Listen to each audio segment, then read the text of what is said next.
NBA playoffs roll on. Thanks so much for hanging out with us here on Fast Break Bets, presented by Parlay Play. I am Gino, sitting next to Erik from ETOF21 Sports. Erik, now is the point of the playoffs where we get the bounce back, right? We've seen a game one now from all these series. Game two start today on Monday evening. 3 game 2 series to begin. I have one play in each of the games tonight, and we were going to start with the Magic at the Cavs. So as we talk about the games, we can kind of discuss a little bit what happened in game one and why we're liking some of these plays. You were spot on about Cleveland getting out to the early lead in game one.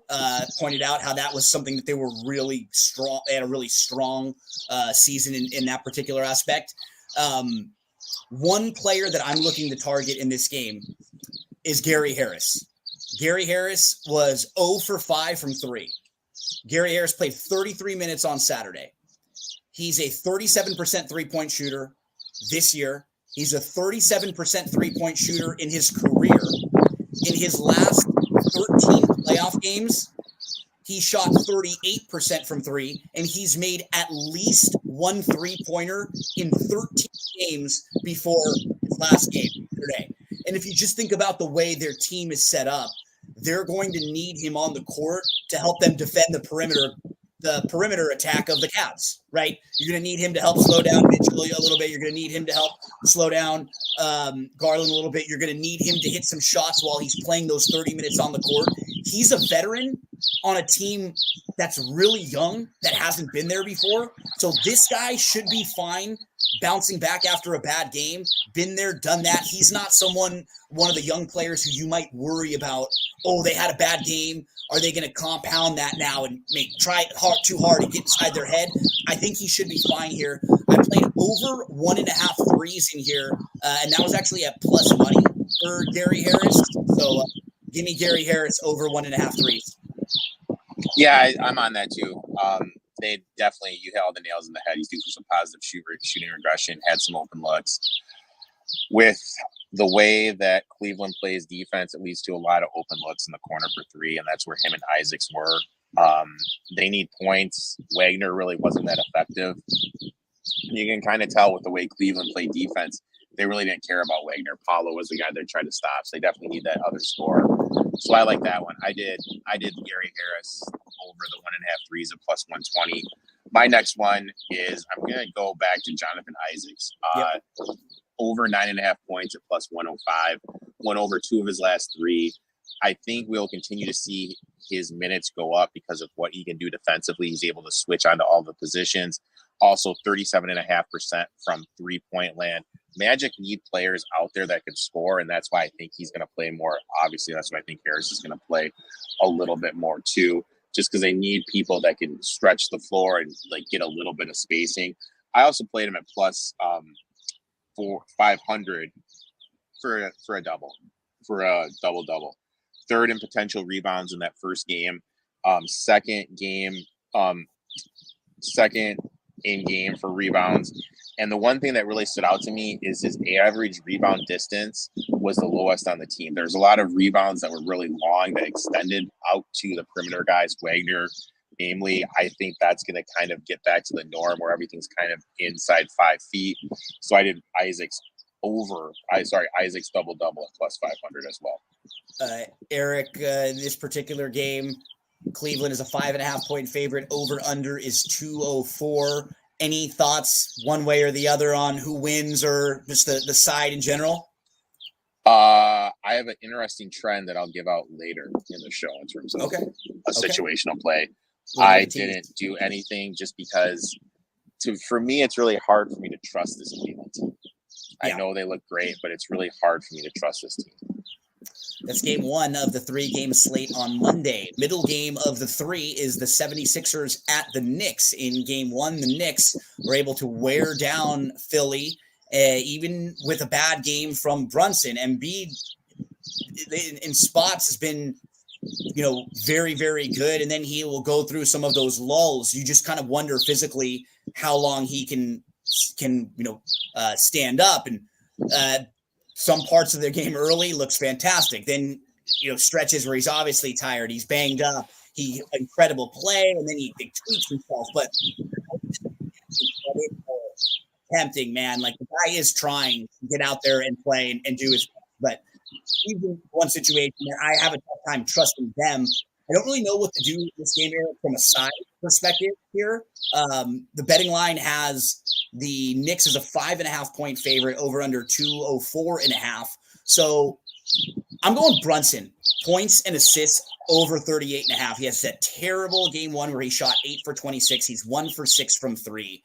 And I just am expecting so much better of a game from Brunson here in the bounce back.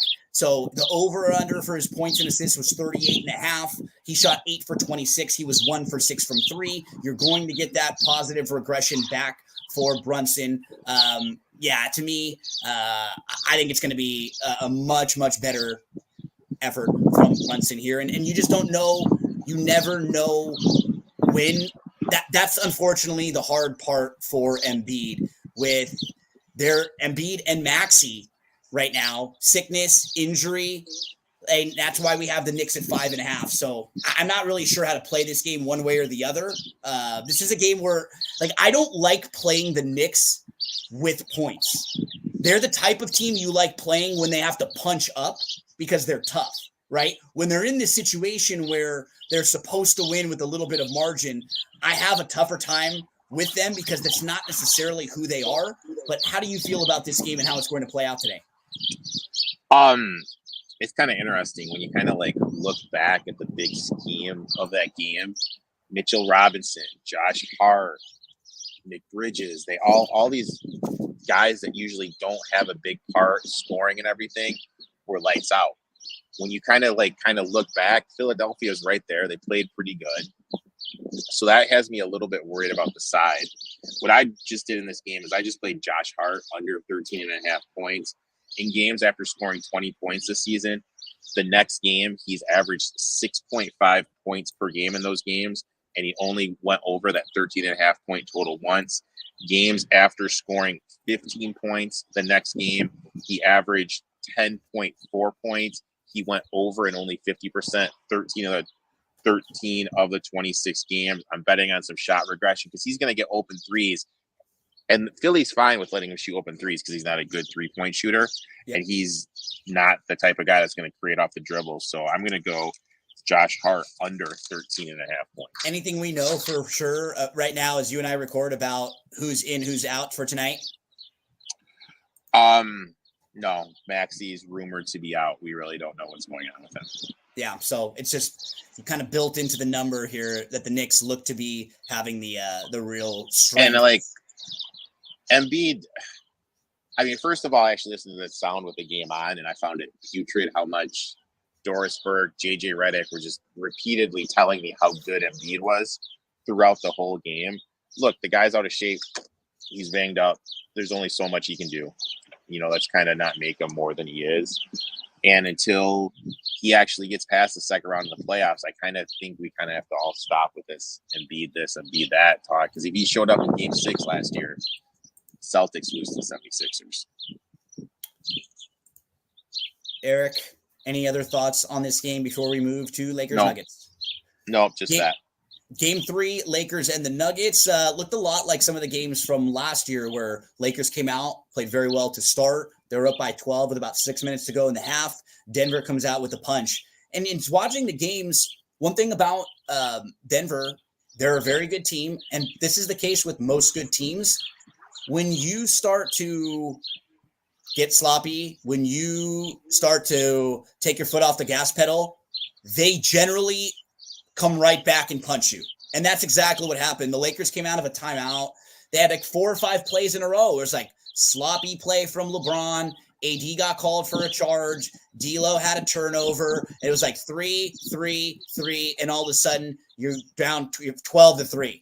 Like boom, just real quick. Yeah. And then it felt like for the Lakers, they were struggling to get back. And AD was excellent.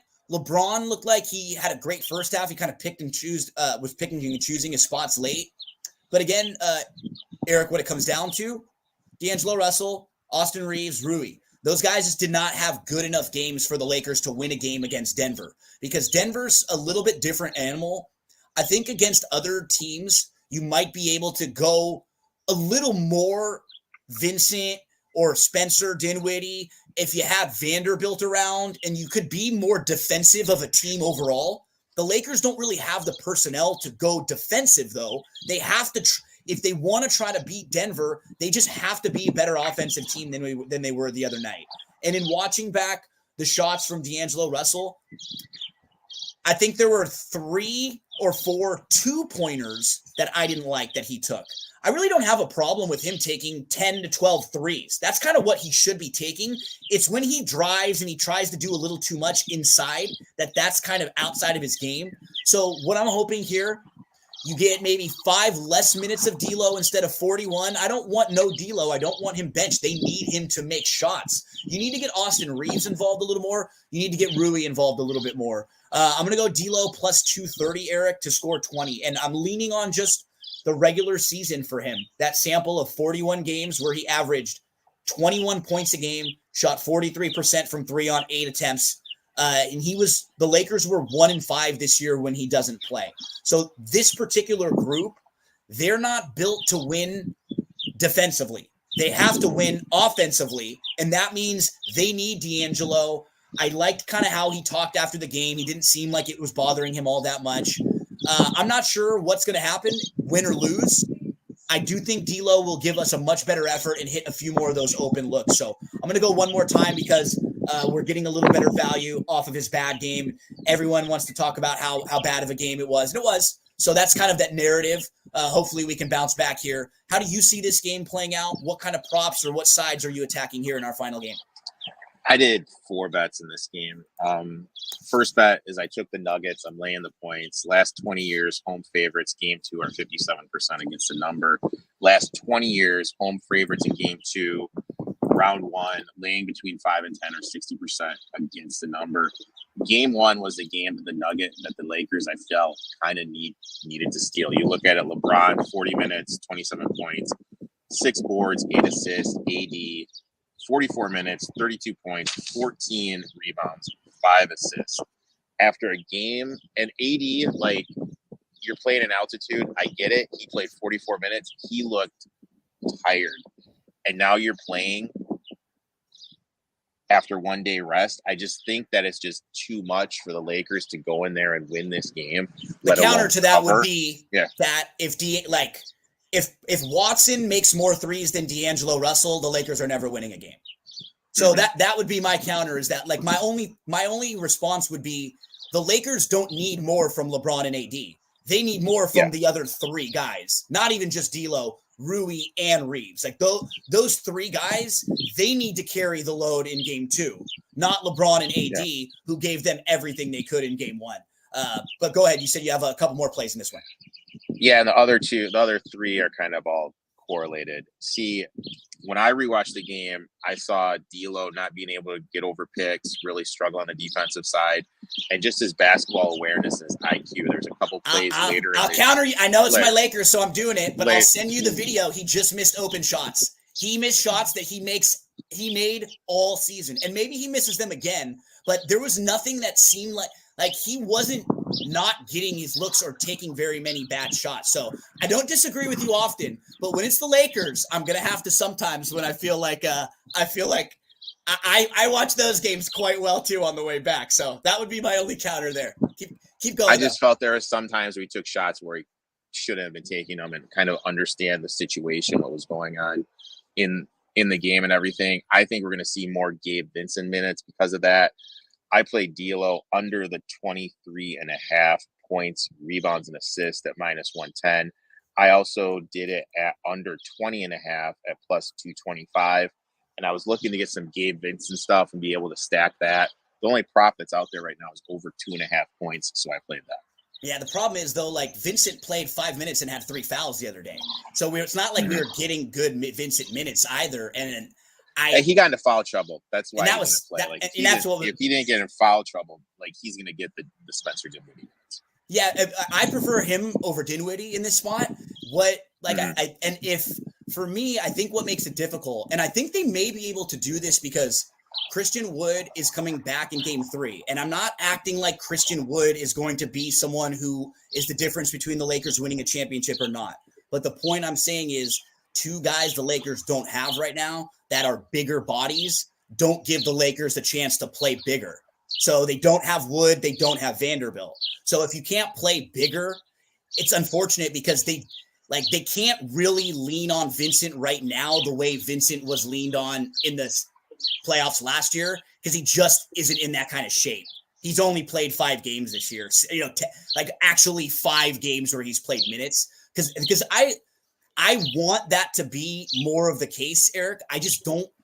I don't think there's a version of the Lakers that win with that happening. So I think they have no choice but to lean more on D'Angelo and just hope that we get a better version of him. Because I just don't think personnel-wise the Lakers have enough defensive guys to slow down Denver. They just need 20 from D'Lo, 16 from Rui, and 16 from Austin instead of the games they got. And I'm not saying that will happen. That's the way they need to win. Otherwise, they're going to be in trouble. And that's why you handicapped it that way, playing Denver, because you're thinking all of those things happening. All those things happen. So game 2 tonight, anything else that you had to play? No, just that's it. 3 plays tonight. Obviously, I'm hoping the Lakers play just a little bit smoother throughout. When they play, there's a template. When the Lakers play well, they can beat Denver. We saw them do it for the first half. Instantly after the timeout, the Lakers stopped playing well themselves. It really wasn't what Denver was doing defensively. You can watch some of the decisions they made. I think you get the pressure that Denver puts on you, Erik, in my opinion, is more offensive pressure than defensive pressure because they're so good offensively that if you don't continue to execute, if you have 3 or 4 possessions in a row that are lulls, that's sort of like the mental pressure more than, hey, Denver's not AD could get to where he wanted anytime. LeBron could get to where he wanted. I was fine with the shots that D'Lo were getting. That's the way you have to win is just to execute offensively at a very high level. There's a reason this team is your defending champ. There's a reason they're a heavy favorite by 7 points tonight. And in this series, Denver and the Lakers, game 3 tonight. Erik, you and I will be back tomorrow. So Monday through Friday, we're going to go 6 Eastern for these daily shows. And then on the weekends, we will do noon Eastern for Saturday and Sunday. We shouldn't have too many early morning games because there probably won't be another 4 slate if some of these series get over quickly. But any other thoughts? Give me a quick minute as we get out of here on the Bucks. Nice effort from them. We didn't talk about it yesterday, but I played myself the 2 home dogs. Not even sure if they were going to win the series, but thought both that Milwaukee and the Clippers were just kind of getting a little disrespected with the betting lines in game 1 with their stars out, still as dogs at home. So I was on those ones, and I'm sure you felt good to see Dame perform like that and just know that he still has that card he can pull. Yeah, I mean, he looked great. I mean, obviously the worry point is the Pacers had a lot of open 3-point looks. They just weren't following. You got to think that shot regression is going to come. Middleton looked great, which is great because in the half court, he can post up a smaller player. My big thing with the Pacers is when the 3-pointers aren't falling, you're trusting Siakam in a half court set, and it's 2024, not 2019. Granted, he had a good game, but over a course of the playoffs, is that going to be that reliable? And the Bucks, Haliburton really didn't have many looks. Beverly was picking up full court. They used Crowder. They used Connington. And they didn't even use Middleton on him. Against bigger physical guys, he does struggle a little bit. So liked what I saw, but a long series. And it's important for them to kind of win this one in 5, just so that way Giannis gets that extended break. So I'm pulling up parlay play right now. What are some of your plays? Did you put together a parlay? Same type of props? Talk to us about ones you're focusing in on. I did the D'Lo under 24.5 points, rebounds, and assists, and Jonathan Isaac's over 9.5 points. Yeah, I mean, this is going to be such a big game just for D'Angelo mentally and for the rest of this series, because he had such a long sample size this year of being good, but now it's been the last 5 games against Denver, even this in the playoffs, even this Denver team that doesn't have a Bruce Brown to get him as bothered. He was getting shots off, but now it's in his head. And so what do you have to do? Do you bounce back and do you go one way where we see guys like, how about a James Harden? Shout out to him, man. He had a great performance last night. He's had some good performances the last couple of years in the playoffs, but then he usually goes the other way the next game, right? I think I'm going to fade Harden probably tomorrow. I'm sure you might do that too. So can D'Lo step up and kind of get rid of some of that narrative? That's going to be so huge. Even win or lose for the Lakers, just coming back to Los Angeles for 2 more games. Can you get that back in his mindset? Erik, man, I love these NBA playoffs when we have so much to talk about every single day. A few games in the first round is so fun when it's like this. And hey, you and I agree so much every now and then. It's fun to be on opposite sides of something. So beer bet tonight. I'm hoping D'Lo goes a little bit better than you, but more than anything, I'm hoping you're wrong about that Denver minus the 7. Buddy, I hope that's the only bet that you're wrong on, though, tonight. Everything else, you sweep the board, except for those ones. What else do you want to mention before we get out of here? Give the promo code for Parlay Play, too. NFL Betting Blitz, download the app. You get a nice little deposit bonus if you use that. I have my live stream tomorrow night. We're going to be doing a full first round mock draft. Oh, excellent. And I was just talking to you too. If it works out with the schedule, you might join me to help me a little bit on the podcast this week, a little NFL draft. If not, we'll all be listening to you on your show Tuesday night. Thank you, buddy. We can hear the conditions are coming to get you right now. Don't blow over there and get back to work. We'll talk to you tomorrow and we'll preview the Tuesday games. Thanks so much, everyone, for hanging out with us. Make sure to give Erik a follow at etoff21 on Twitter. Make sure to give me a follow. It's me, Gino B. Hopefully we can lead you in the right direction today and every day during the NBA playoffs.